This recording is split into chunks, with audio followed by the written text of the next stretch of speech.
سلام كبرات عزبتنا كم يكنيكم نوشتنا دقن زتعلل سمنا وزينا سبورت نهم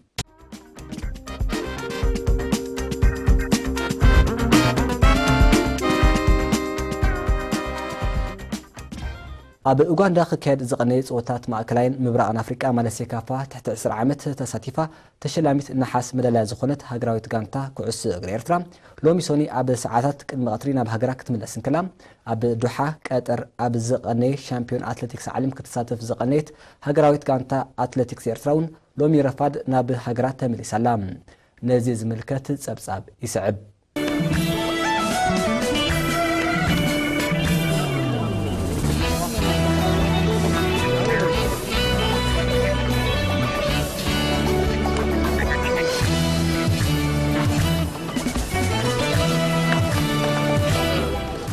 سلام كم يتصنعكم كبرات عزبتي أب هاجر أوغندا كاد أب زغني ناي ماكلين مبرعان أفريقيا وددات تساتيفا زعقب وطيت ناي سالساي درجة تشلاميت نحس مداليا زغنت هاجر غانتا يترا لومي رفات ناب هاجراو معرفو نفرتي أسمرا ناب هاجرا تمريسالا بزي كازون أب ناي قطر كاد زغني شامبيون أتلتيكس عالم كساتف زغني هاجر غانتاون دورو تمريسالا نزي زملكت دموق أكبابلا حجي يسعب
يا حجي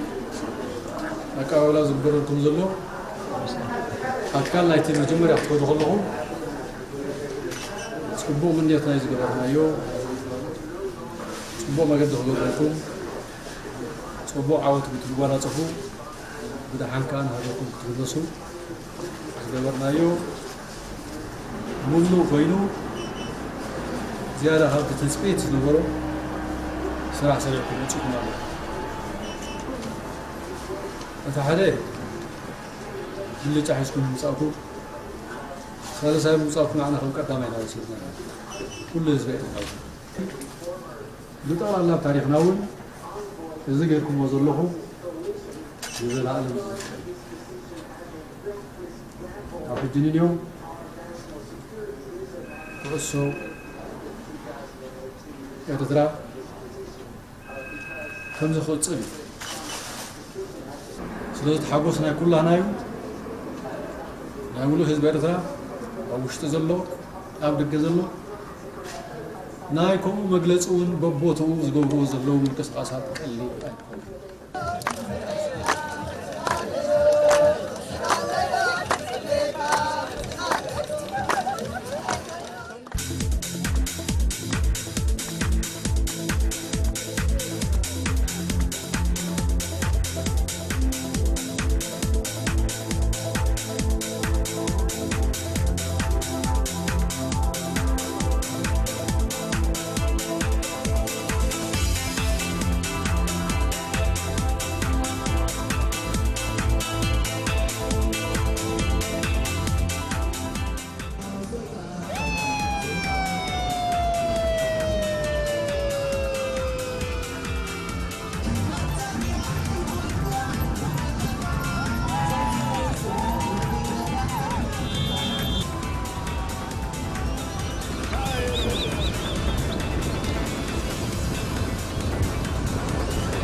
ሕራይ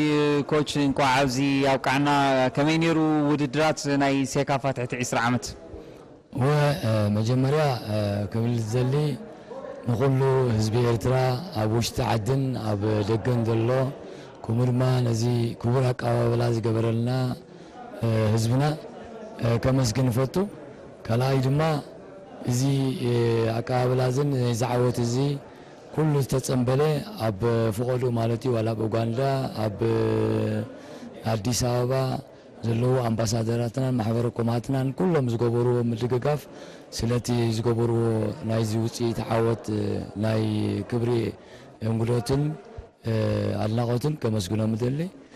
እቲ ውድድር በሐፈሽው ከምዚ ዝበልካው ኣዝዩ ሓያል ውድድር ነይሩ መጀመርያ ካምፓላ መስኣተና ካብቲ ኢንተበን ትጉሉ ዝበሃል ቦታ ክሰዱና ከለው ናይ 600 ኪሎ ሜትር ኣቢሉ ይኸውን ጉዕዞና ሓያል ጉዕዞ ማካይዶም ተፃወትና ማለት እዩ ድሕሪ ጉዕዞ ከዓ ናይ ሓደ መዓልቲ ዕረፍቲ ብምግባር ምስታ ቀንዲ አንጋዲት ሃገር ኡጋንዳ ግጥማት ብምድላው ይተጀሚሩ ሓደ ባሕሪ ከዓ ተፈላለዩና ማለት እዩ እዚ ነቲ ህዝቢ ሽዑ ዝፈጠረሉ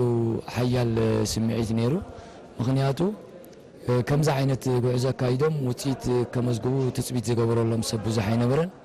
ኩሎም ከዓ ዋላቶም ነዚ መደብ እዚ ዘካይዱ ሰባት ልዑል ኣቓልቦ ክስሕቡ ክኢሎም ኩለን ማዕከናት ዜና ከዓ ኣብ ልዕሊ እዞም ተፃወቲ እዚኣቶም እንታይ እቲ ምስጢር ክርቶም ኣይከኣለን ሓደ እቲ ናይ ዳግመ ምምላስ ናይ ነፍሲ ክንዲዚ ዝኣክል ጉዕዞታት እንዳካይዱ ክንዲዚ ዝኣክል ተደራራቢ ግጥማት እንዳካይዱ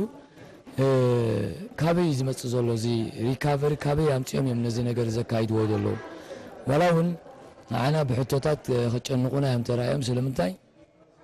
እንታይ ሲስተማ ኢኹም ትጥቀሙ ናይ ሪካቨሪ ታይም ትወስድዎ ዝነበርኩም ግዜ ከመይ እዩ እቲ ፍልስፍና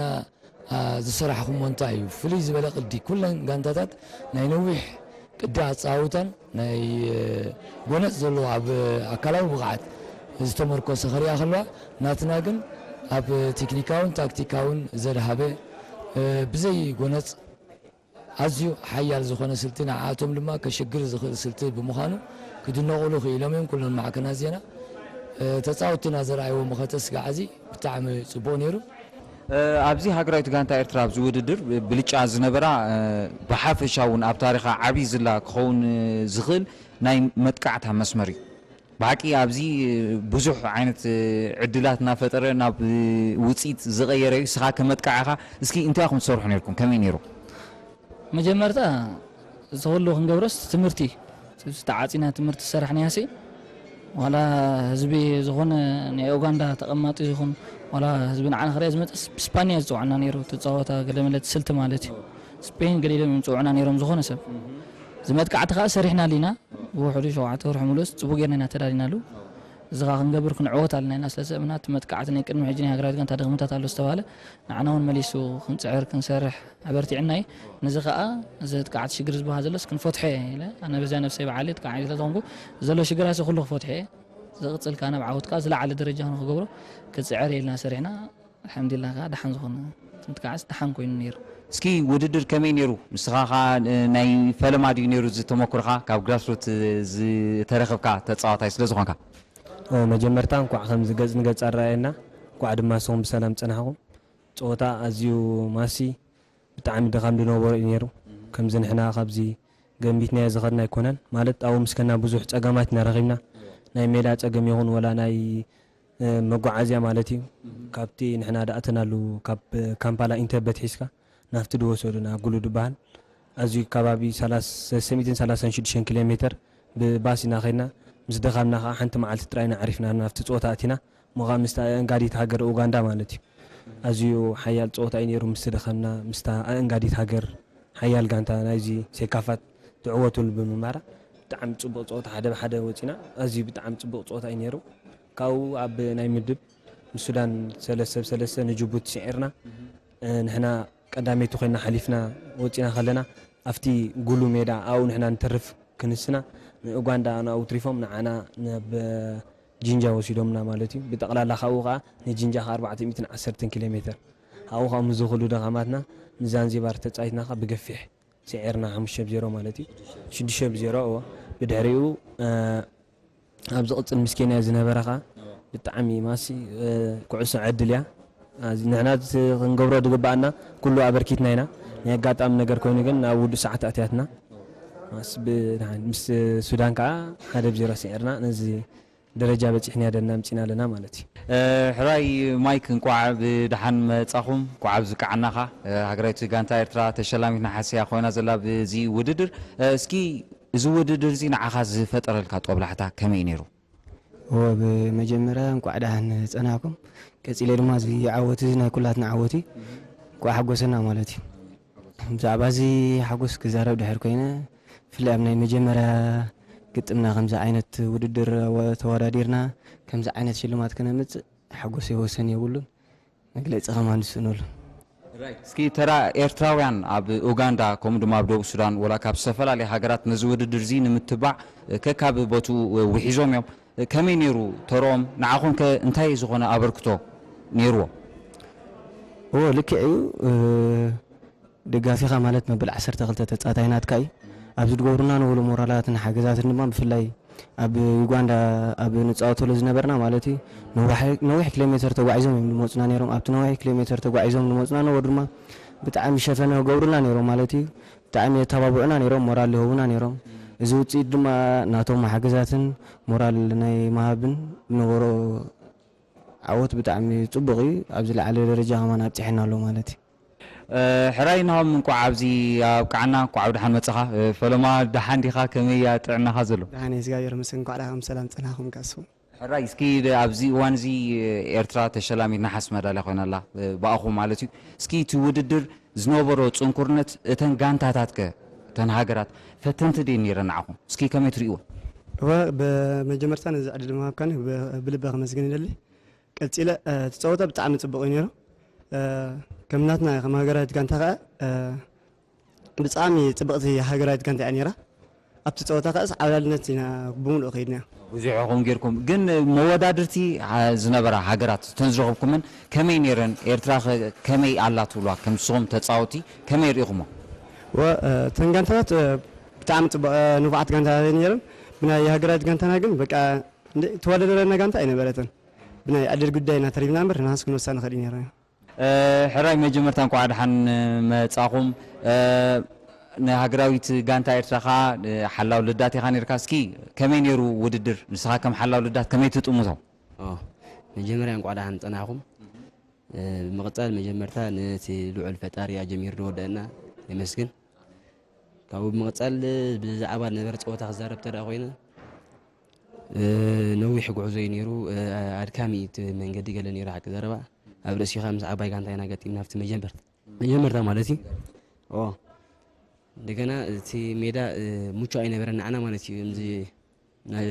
ኔቸር ሳዕሪ ኖርማል እዩ ንሕና ከምኡ ኣይለመድናየን ቁሩብ ኣነ ከም ጎልኪፐር ማለት እዩ ትር ብለካ እዩ ንእሸይቲ ሳዕሪ ወላ ኩዕሶት ነጥረካ ገለ መለገለ ከምኡ ነይራ ማለት እዩ በዚ እውን ኣይተሰነፍናን ዳርጋ ማዕረ ወፂና ከም ዓወት ድሓስቦ ማለት እዩ ምዝ ኩሉ ድኻማት ናይ ፀዋት ነበረ ማለት እዩ ካብኡ ቀፂልና ዝነበረ ፀወታ ድሓን ነይሩ ወላ ሓንቲ ብዙሕ ፀገመና ገሊ ነበረን ብፅቡቕ ኢና ወፂና እንደገና ኣብቲ ናይ ምድብ ቀዳመይቲ ኮይና ወፂና ካብኡ ንወፀና እውን እንደገና ነዊሕ ከባቢ 500-600 ኪሎ ሜትር ዝኾን ተጓዒዝና ኢና ምስ ዛንዚባር ገጢምና ኣብዚ እውን ደኸፍእ ውፅኢታ የምጠናን ማለት ብፅቡቕ ኢና ወዲእና 5-0 ተዓዊትና ክንዕወተሉ ንኽእል ፀወታ ነይሩ ማለት እዩ ምስ ኬንያ ኣጋጣሚ መወዳእታ ደቂቕ በዓልና ደመዝገብና ሸቶ 1-0 ተሳዒርና ካብቲ ናይ ዋንጫ ምን ሓለፈ ተሪፍና ማለት እዩ ቀፂልና ኣብቲ ናይ ደረጃ ምስ ሃገራት ጋንታ ሱዳን እና ገጢምና ሱዳን ኣብቲ መጀመርታ 3-3 ኢና ወፂና ነርና ምስ ሞራልና ኮለና ማለት እዩ ኣብዚኣ ከዓ ግድን ነዚኣስ ክንወዛ ኣለና ገለ ሒዝና ስንምለስ ኣለና ሃገርና ኢልና ንኺስና ኣቲና 1-0 ስዒርና ወፂና ማለት እዩ ብሓፈሻ ግን ማለት ብጣዕሚ ድኻም ነይሩ ፀፃቲ ኣነ ጎልኪፐር ብዙሕ ንዓይ ድሓኒ ነይሩ ፀፃቲ ግን ማራ ድኻም ነይሩ ወላ ክትሪኦም ከለኻ ወላ ኣብቲ ኣቲኻ ትሬኒንግ ትገብር ከለኻ ኣብቲ ሜዳ ርኡይ ድኻም ኢኻ በቃ ትርኢ ግን በቲ ኮይኑ በቲ ደኸፊ ውፅኢት የምፀናን ትደሓሰብናዮ ብዘይ ምስማሩ ግን ቁሩብ ትስማዓናዮ ማለት እዩ ንዓይ ዋንጫ ክንወሲድና ኸድና ኣይኮነትን ግን ዳን ኣብ ድመፅእ ክንከሓሓሲና ማለት እዩ መጀመርታ እንኳ ሓጎሰና እንኳ ኣብ ዳሓን ፀናሕኩምና ፀወታ ብጣዕሚ ፅቡቕ ነይሩ ማለት ከምቲ ዝድለ ኢና ተፃይትና እየ ዝብል እዚ ደረጃ ዝሒዝና ዘለና ንሕና ኣይግባኣና እየ ክብል ድኽእል ኣነ መርከስ ካልእ ፀወታ ፀይትካ ካልእ ጋንታታት ካልእ ኣዛሪብካስ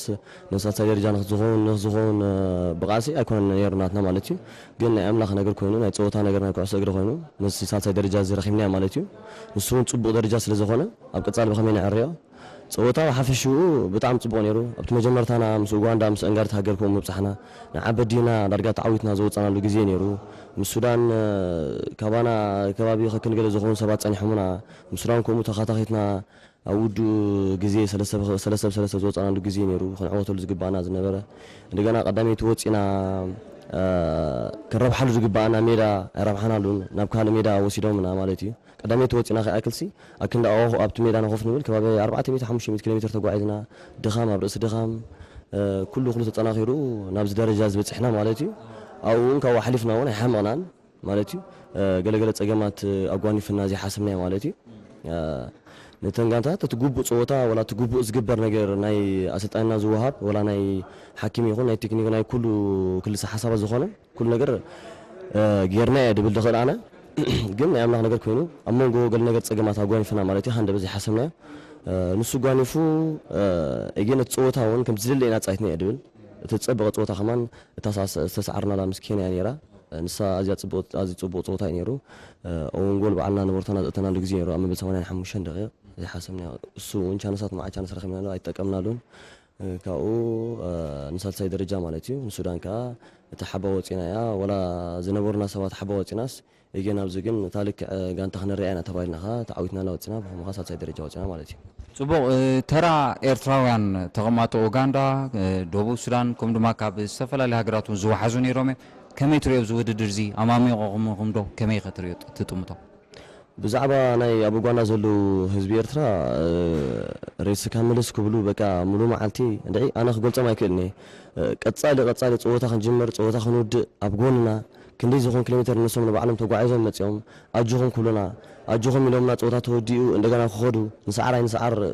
ዝገርዋኑ ኣይፈለጡ እንደለው ቀጻሊ በቃ ባንዴራ ኤርትራ ክንብልብሉ ሆ ክብሉ መጽኦም ንዓና ዝኾነ ሞራል ክህቡና ኣጅኹም ኣብ ጎንኹም ኣልና ክብሉናስ ብዛዕባ ናቶም ተራሞኻ ኣና ክዛረብ ኣይክልኒ قالت راي خاطر ندخل يا غني لي كبرت هابلي كبرت عزبتي كم زي كتري وز صنعكم معروق عقباب لهاجرات غانتا ኤርትራ ኣብ ጾታታት ማዕከላይን ምብራቕን አፍሪካ ትሕቲ 20 ዓመት ኣብ ኡጋንዳ ክካየድ ዝቐኒ ሃገራዊት ጋንታ ኤርትራ ተሳቲፋ ተሸላሚት ናሓስ መዳልያ ኮይና ንዑ ዝምልከት ወይ ድማ ነዛግራት ጋንታ ዝግባእ ክብሪ ብምንጽብራቕ ድማ ኣብ ጎደናታት ኣስመራ ዕለት ምግባር ምዞም ነዚ ዓወት ነዚ ክብሪ ዘውቁዕና ኣሰልጠንትን ከምኡ ድማ ተጻወትን ኢና ሓጢር ርክብ ክንገብር ጸኒሕና ስለምክታልኩም ኣዝየ ዘመስግን ናትና ኢልና ባኻ ሃገራዊት ጋንታ ቅድድም ምሽክለታ ኤርትራ ኣብ ደቡብ አፍሪካ ኣብ ዝእንገድ ውድድራት ዋንጫ አፍሪካ ንምስታፍ ናብታ ሃገር ነቂላ ኣብዚ ውድድር ኤርትራ ደቂ ኣንስትዮን ደቂ ተባዕትዮን ክትሳተፍ ምዃና ተፈሊጡሎም ኣብዚ ውድድር ኤርትራ ብ10 ተጻወቲ ተወኪላ ክትቀርብ ከላ ኣብ ናይ ደቂ ተባዕትዮ ብ6 ማለት ዳንኤል ተክለሃይማኖት ሲራክ ተስፎም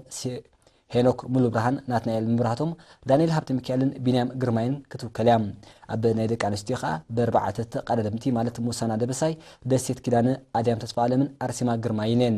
ዋንጫ አፍሪካ ዝሓለፈ ዓመት ኣብ ከተማ ኣስመራ ምክያዱን ኤርትራ ኸኣ ነቲ ውድድር ብዝሒ መዳልያታት ብምዕታር ከም ዝፈጸመቶ ኣይርሳዕን ጨንፈር ስፖርት ዞባ ጋሽ ባርካ ኣብ ካልኣይ ደረጃ ዳነት ዝተመሓሸ ሕጊ ፊፋን ዘተኮረ ስልጠና ሂቡ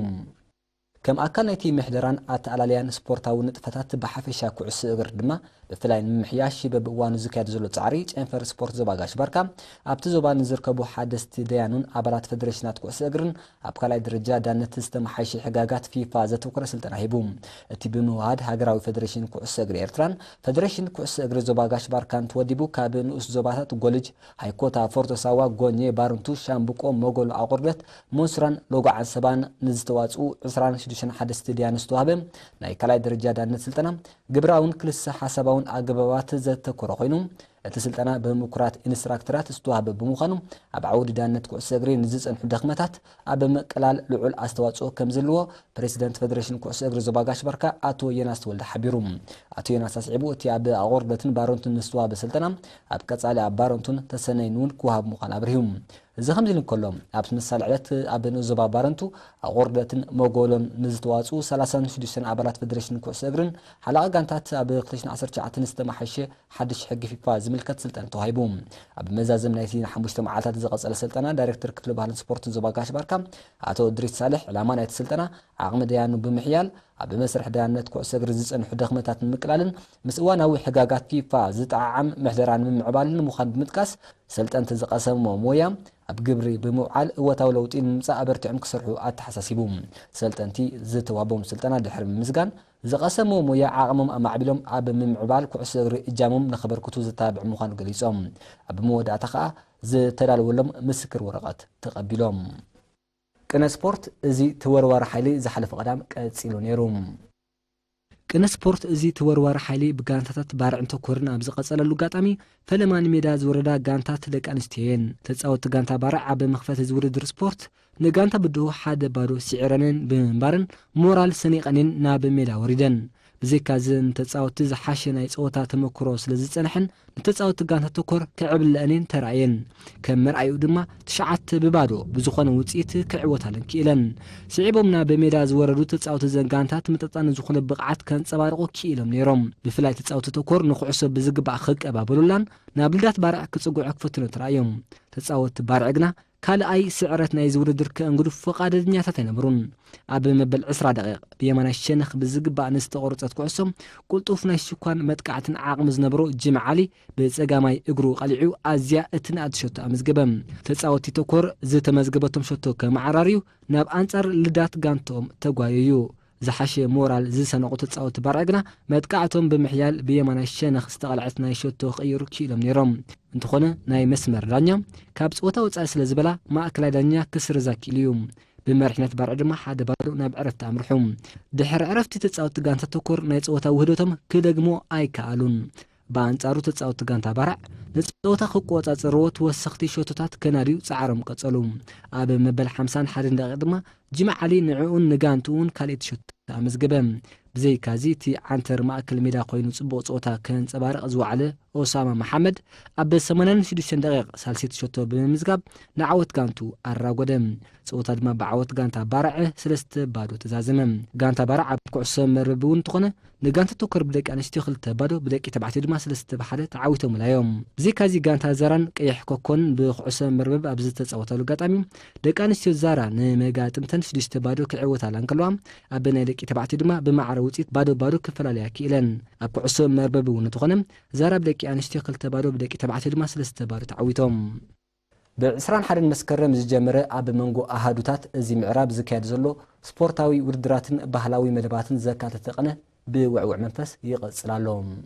كما قصلت نايتي خكاد زقني وردرات از معراب زحلف سامنتات استخايدو صوتات كعسغرن مرببن ناي كلتي صوتا مس انملكت غانتات كعسغر دقي تبعتي اولا سيموتي غرستن ساتتن قطماتن ككايدان كلهم اولا مسيموتي زكايدو صوتا بعوت اولا حموشت بحد بزخونه وصيتي تزازيموم ابتي عبلالنت اولا ستنصبارقلو قطم جلاني جمعن تخلزغي تخلا ماريامن نفس وكفهم ككلت شوتات كمزغبن كلهم يارد حبتاي دما نتا حمشت شوتو امزغيبوم ننكو شوتو سيموتي دما ابيل غزاي امزغيبوام ابت مسسل علت زغطما غانتات غرستن ستيتن بعوت ستيت كزازن كلهم افريم علي كلت شوتات صنعات غرغش دما حنت شوتو بمزغاب غانتوم نمغاطمتا سلسته بحد بزخون وصيت سعرا نختوص زبقعوات تصاوتيوم بوغن غرست نسترخبت حنت شوتو دما ساميل غبرو اقصيروام بحد تقمتي صوتن كابز 30 غانتات كوس غردق انستيو قلعلنا هواشايت كلت بحد كثرت عن كلام هلالن سيرورن كابز شوتو تفلالين